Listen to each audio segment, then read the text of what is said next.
Relations between Saudi Arabia and Iran following the Saudi execution of a Shiite cleric are worse than ever before. Meanwhile, the war in Syria and the Israel-Palestine conflict show few signs of ending.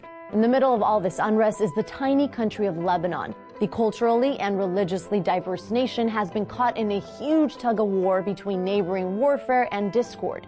So what's going on, and why is Lebanon caught in the middle? Well, since the 1970s, Lebanon has been in a state of political turmoil. Out of the 18 different religious sects, the majority are Sunni and Shia Muslims, with a similarly large Christian population.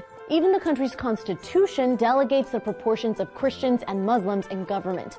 Numerous groups have been fighting for power following the 1975 to 1990 Lebanese Civil War, which killed more than 150,000 people and disrupted any functional government. One such Shia group is Hezbollah, considered by the U.S. and other countries to be a terrorist organization.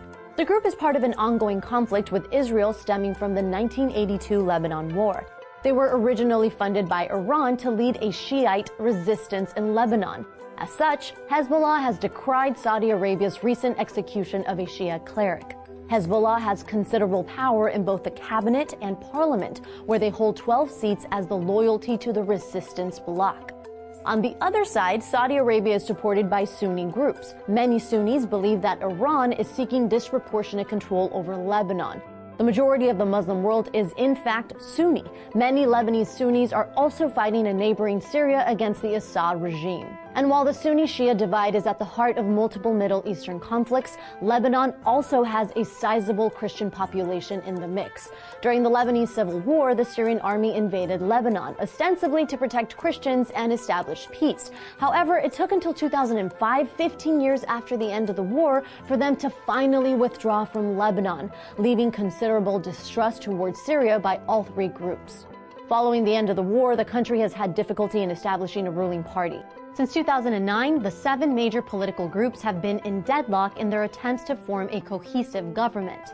Most recently, elections which were supposed to occur in 2014 were pushed to 2017, with the parliament citing security fears, and the country has not had a president in over a year.